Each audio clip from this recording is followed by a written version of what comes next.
Hello, everybody, and welcome back. Dragon's Demize here at Origins 2019. We're going to be conducting another Jenga interview, this time with Isaac Childres of Cephalofair Games. Thank you very much for joining us. You're welcome. Hello. So we are going to be doing the Jenga interview, standard questions. Blue is going to be questions about his game or games. Red, questions about his experiences in the board game industry. And green will be wildcard, whatever we sort of feel like. So would you like to have the first poll? Sure. Let's do it. And we tell everybody we're not sticklers for the rules. If you need to use more than one hand, if you want to touch a block and then go to a different one, well, it's all fun and games. Yeah. I haven't played Jenga in a long time. Well, probably over 10 or 15 years, really. You can't say that anymore. So this is a fresh experience. Look at that. Still got it. There you go. And right on top. Oh, yeah. That's right. That's where it goes. Got to increase the dramatic tension. Yeah. Do you have a wild card in mind? Yeah, I do actually. I'm going to start it off on the wild side of things. I was at a meetup the other day and I saw you tearing it up on the dance floor. Oh, yeah? Are you more of a dance alone kind of guy or dance with a partner kind of a guy? Definitely dance with a partner. Mm-hmm. I dance with my wife. That's pretty much, the only time I dance. Like, usually at weddings. I don't know, weddings is like... Any particular styles? Dance.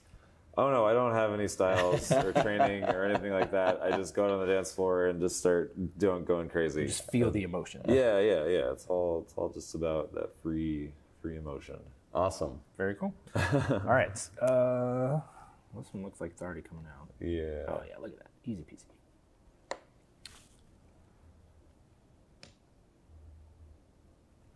So you are probably best known for designing Gloomhaven, sort of legacy-style, massive dungeon crawler epic. Yeah. And that has a new expansion coming out, Forgotten Circle? Forgotten Circle. Forgotten Circle. Multiple circles. Circles, plural. Okay, I get you. Can you tell us a little bit about that expansion? Sure. So it was designed by Marcel Zvertetska, who's Austrian, or at least he lives in Austria now. I'm not sure. Anyway, I'm not sure where his last name comes from. Somewhere in that region. Yeah. He created all the content for this new expansion. It's about 20 scenarios long, and it sort of takes place after the main campaign in Gloomhaven. Okay. So you should probably finish that first, and then you can pick this up and sort of continue the story. We totally redesigned the scenario book, so it adds a lot more tension to it, like puzzles, and you're not quite sure what's going to happen next because it's not all on the same page like in the original scenario book. Okay. So I'm really excited about that, like the dynamic way we've sort of laid out the scenario book. And there's a new character class that's really cool. She doesn't really do much damage, but she's got like a lot of support abilities and monster control. That sounds great. Jacob, really cool. Behind the camera there, loves support. Like, that's his favorite role. So we'll have to pick that up so you can play it. Yes. All right. I guess I'm next. We haven't trade off? Red yet, so let's try to pull red out, maybe. Oh, there you go. There we go. Ooh. Well, all right. That's fine. It didn't knock anything else over. I would like to know what the experience has been like to go from, we were doing a little research about you before this, that you were looking into physics. Yeah. And what it was like to go from doing something like that to go into game design and starting your own company to then kind of hitting that like nerd celebrity level where like you go from just doing that to being kind of, people are, interested in talking to you and are excited about like the things you're doing. Just how that experience has been for you. It's been totally crazy. But also like not overwhelmingly so, right? So like, it's this kind of weird thing. Like you're saying, like I go to conventions and I'm like a famous person. Like I'm like a board game rock star, which is very weird for me because like I'm kind of introverted and it's just it's like everyone wants to like shake your hand and have you sign things, which I'm like totally happy to do. I love meeting my fans. but yeah, but also like, you know, I go back home and like everyday life, like I'm just a normal person. I go to the grocery store, no one knows who I am, which is perfect, right? Like you don't want to go to the grocery store and be bothered by people like trying to shake your hand and take pictures of you. But like, you know, because you go to a convention, you've got that choice of like, yeah, I want to go to this convention, I want to see my fans and do that whole thing. And then I want to go back to my normal life where I can just do whatever I want and not be bothered. Yeah. So it's like the best of both worlds to be sort of like famous in this very niche industry. So yeah, I really love it. And yeah, like back when I was working in physics, it just, you know, it's not a creative thing. It's very like just controlled, and you know, you're doing all the calculations and whatnot, and there's like no creative outlets. And so I find what I'm doing now to be a lot more satisfying. And so it's been really just fantastic all around. I couldn't be happier. Nice. Good. This one's stubborn, but I'm gonna go for it. All right. A little flourish there, very nice. So one of your sort of stated reasons for designing your own games, and particularly designing Gloomhaven the way that you designed it with the cards, is that you're not a big fan of randomness. You don't like having, you know, the outcome of a thing hinge on the turn of a die. Yeah. How did you come up with this sort of unique quasi deck building, quasi random but controlled randomness mechanic of flipping over cards to determine the outcomes of your attacks in Gloomhaven? Yeah, so I think that actually it was originated in another game I was designing that never actually finished. But yeah, it was just sort of this concept of it was much more of like a deck building game where you sort of created this deck, and then you had like these skill checks, and to resolve the skill checks, you sort of flipped over cards. I mean, I think other games have sort of done that now, sort of like Seventh Continent or the new Lord of the Rings game. So it was kind of similar to that, but different in various ways. But that's that general concept of like, yeah, I want to flip over cards to determine like what I want to do, and that, or to determine whether I'm successful at something, and that gives you a lot more freedom to like customize exactly how it's going to play out, other than just like I roll a die and there's a 1 in 6 chance that I miss or something like that, you know, or I roll a d20 and there's a 1 in 6 chance or 1 in 20 chance that I miss. Right. But you know, a deck allows you to a lot more customization, and also like gives you a different, you know, probability curve. You know, like let's say instead of, you know, rolling a d6, instead I've got like 6 cards that either say like yes or no on them, and I have to get like 2 yeses in order to make it a success. Like that's a different probability curve that you can predict better. It's not just completely random. Like it's more of like a Bell thing where, like, you know, I have like a greater % chance, and I have ways of like modifying that chance. So that's sort of where it came from, and that's the design of that game. And so I just kind of like stole a little bit of that and then turned it into this card system where, yeah, it's essentially like a D20 to start with. Right. But you can customize it a lot more easily than you can customize a die. Right. And some of the classes, their customization options can vary. So, you know, you've got customization that takes you away from randomness and towards consistency. And other ones that are, you know what, let's embrace randomness, but give ourselves a chance to be randomly awesome. Yeah. All right, I guess I gotta pick a new one. Yeah. Let's do nope. Nope, not that one. No. Maybe a green, but not that one. Yeah, let's do another green. All right, we'll go for this one. Oh, nope. Well, okay, well, maybe not. Or I can just... you can work it back. Yeah, go for it. Well, okay. Well, this red one is coming out. Let's just do the red one. But then I gotta push the green one back in. It wants to come out. Okay, fine. Nope. Oh, come on. You can do it. No, this is bad. That red one just really wants to come out. Yeah. It shouldn't be this hard. There we go. There we go. Okay. That was a little bit of tension there. So early in the game too. Oh man. Another question of whatever randomness. What could the world hold? How did you come up with the ability and the I guess gusto to create a game that is in this box that is like 4 times the size of like even Kingdom Death is like half the size of this box. Like, how did the just production of that like go across? It must have been really challenging to actually like talk to the producers and make sure that the thing wouldn't just fall apart. Yeah. I mean, it came about just because it just got away from me. And I was stubborn and I didn't want to like cut anything out. You know, I just had like these core concepts of like what I wanted the experience to be. You know, like this, I just wanted like this massive campaign. Like I wanted like a dungeon crawl campaign game that wasn't just like a linear like 12 scenarios, you know, that felt more like you were exploring this big world, and could just sort of do whatever you wanted in that world. And so just from that one decision, you know, it just sort of had this domino effect of, okay, well now we got to add this and we got to add this, and then it makes sense to like add this. You know, we have to have this retirement mechanic because, like, you know, if you play 90 scenarios in this world, you don't want to like play the same class over and over. So I want to force you to get rid of that class and start a new class. But now we've got to have like 17 different classes in the box because you're always trying new ones.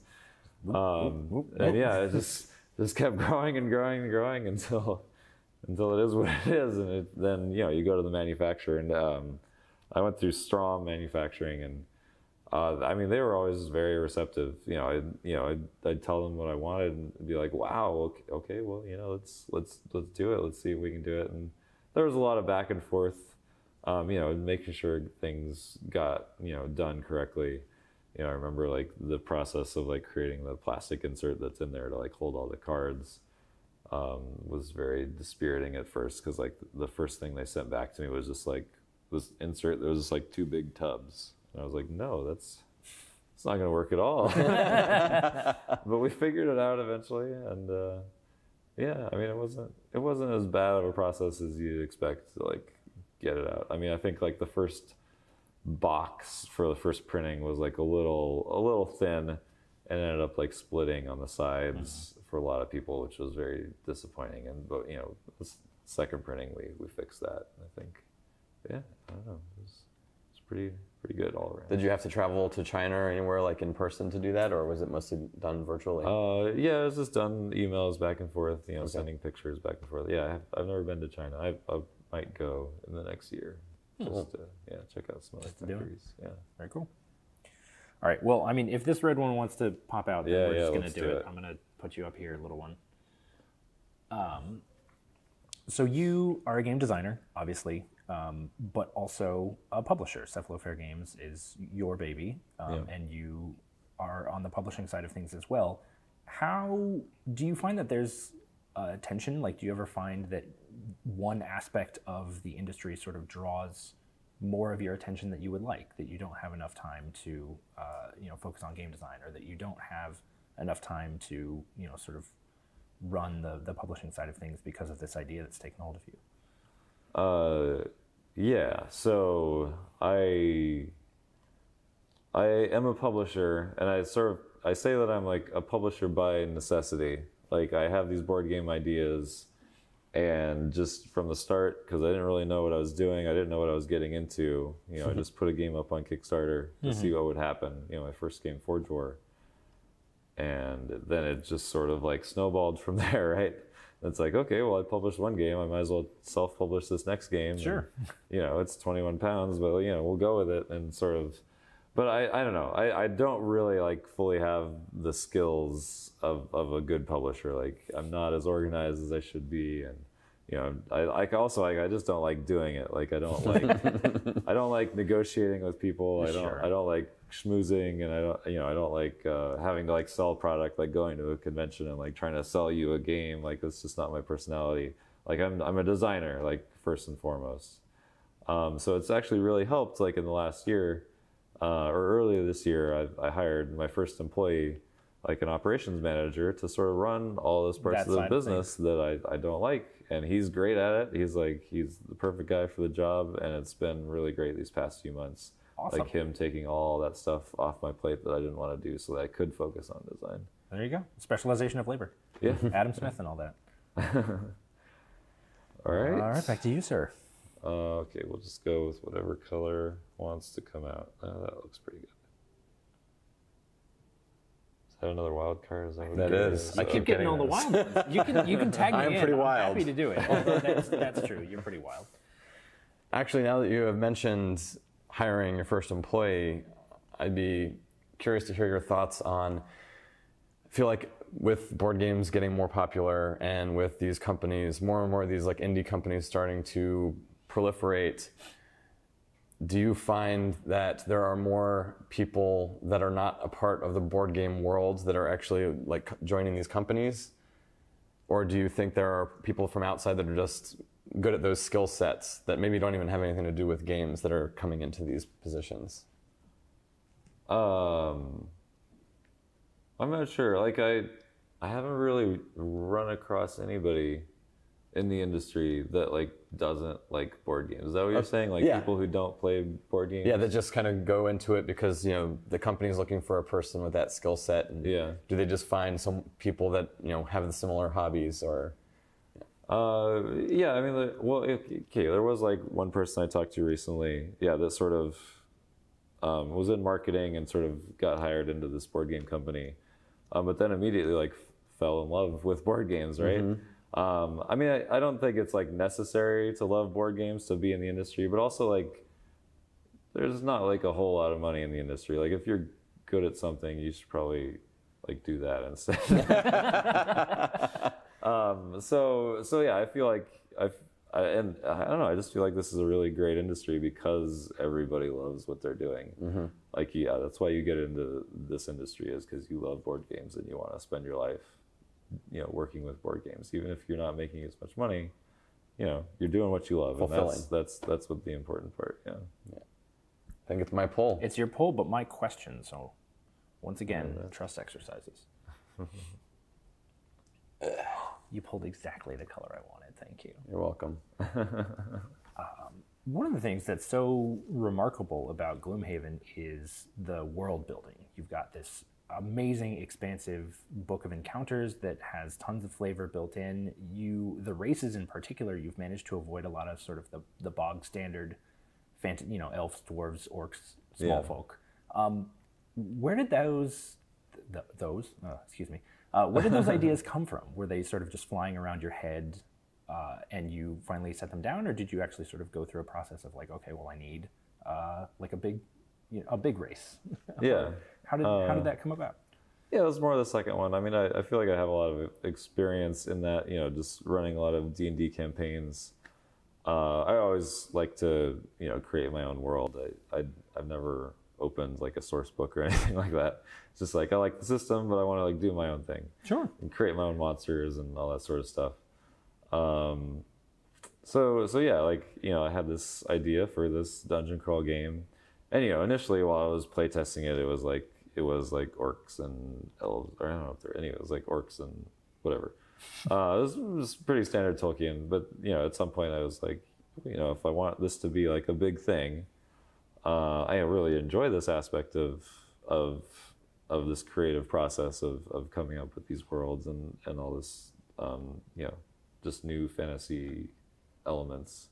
You know, so why should I let like J.R.R. Tolkien have all the fun? Like, let's have some fun myself and create my own world. There you go. And it really was, it wasn't like an old D&D campaign or anything like that. It was just like, I sat down and I just started thinking about like what races I wanted, like what fit within like the classes I'd already designed, and like what did I want to see for this world in terms of like diversity, and it was just this process of sort of building up this world and doing all this world building to try and figure out all the different races and how they interact with each other, and it was fun. Very cool. And actually, quick follow-up question.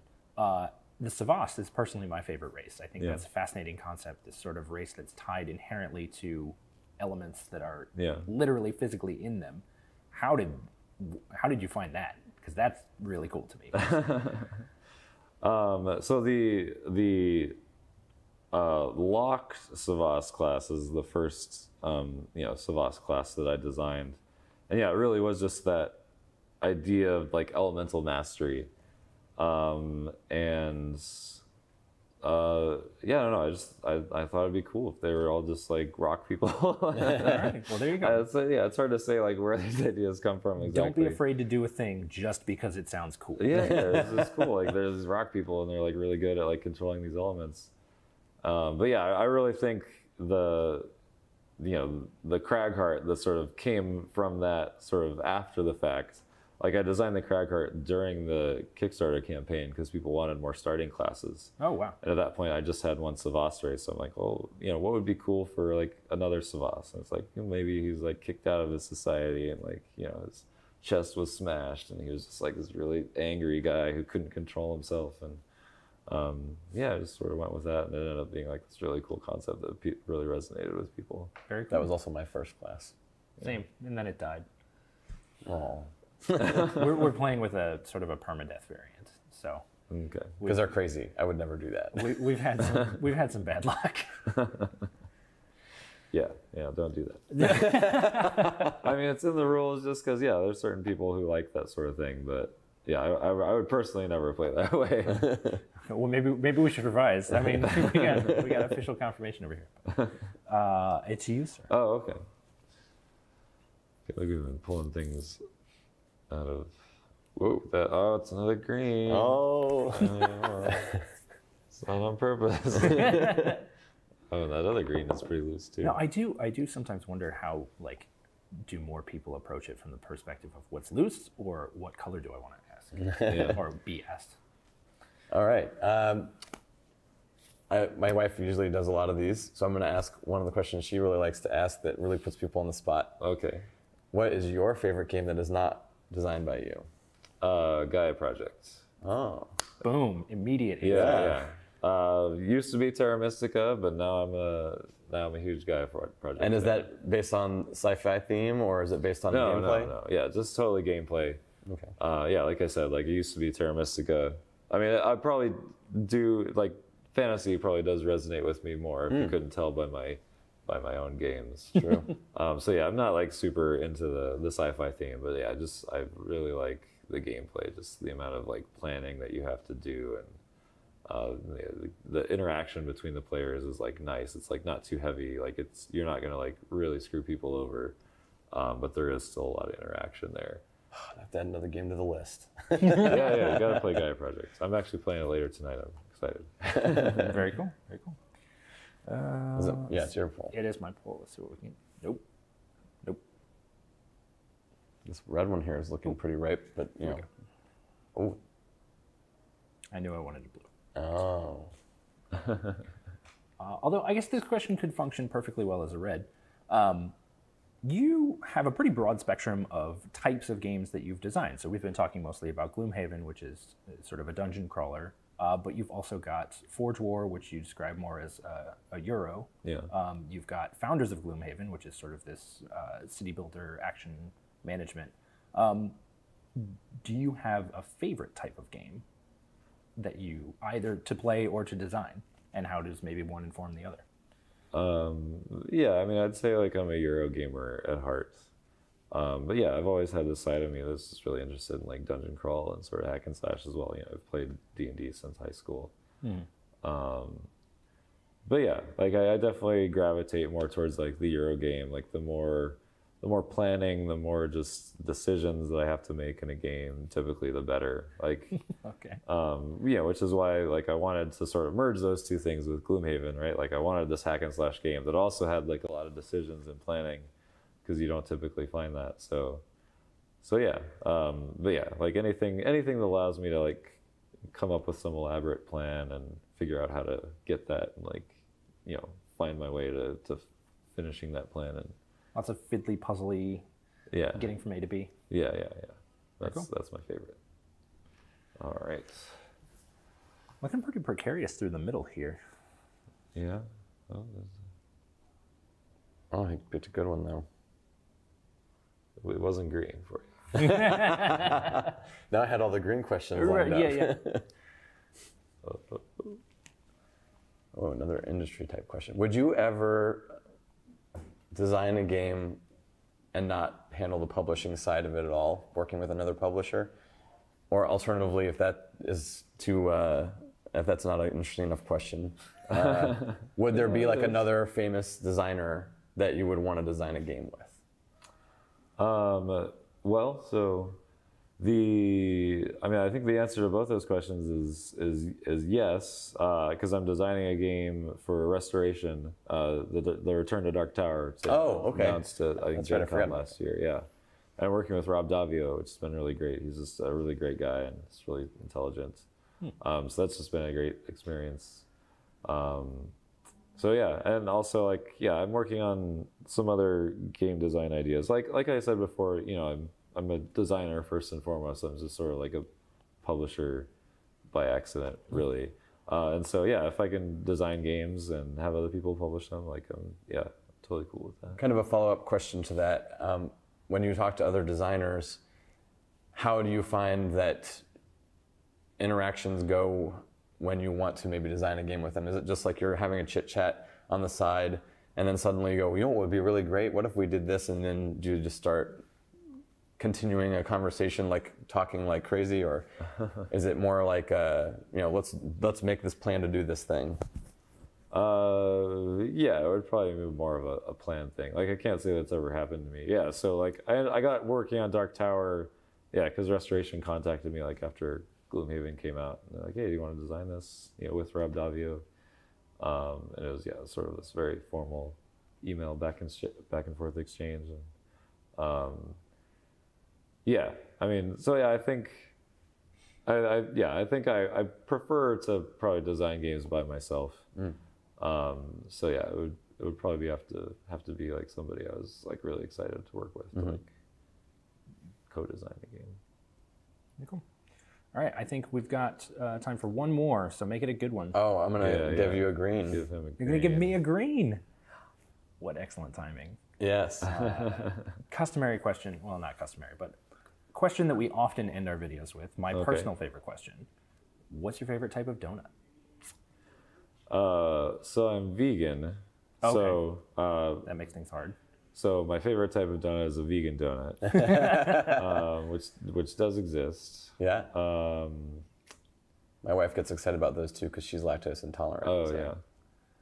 Oh yeah. So Voodoo Donuts, they're really great. I thought they started in Portland, and so I had to go out to Portland to get a vegan donut. But now they've sort of expanded all over. So when I went down to Orlando for Dice Tower Con last year, I found one down there. I was like, oh, anyway, it was really exciting. I love it when I can come across a Voodoo Donuts because I know they're gonna have great vegan donuts. Nice. My favorite type, I like the apple fritter. Apple fritters are really great. Just sort of like that gooey apple, and it's kind of in this weird shape, and you just get to pull off little bits. But a good cream filled, maybe a banana cream with some chocolate on top or something would be good too. That sounds pretty good. Yeah. You're making me hungry. Excuse me. Well, there we go. Isaac Childres, thank you very much for sitting down with us for a Jenga interview. Would you care to knock over the tower? In whatever method you choose. Okay. Yeah, big finish. That was weird. That turned into a Voodoo Donuts commercial there at the end. Nice. There we go. Just a little goes a long way. Yeah. Well, thank you again for joining us, and thank you all for watching, and we will see you from further coverage of Origins 2019.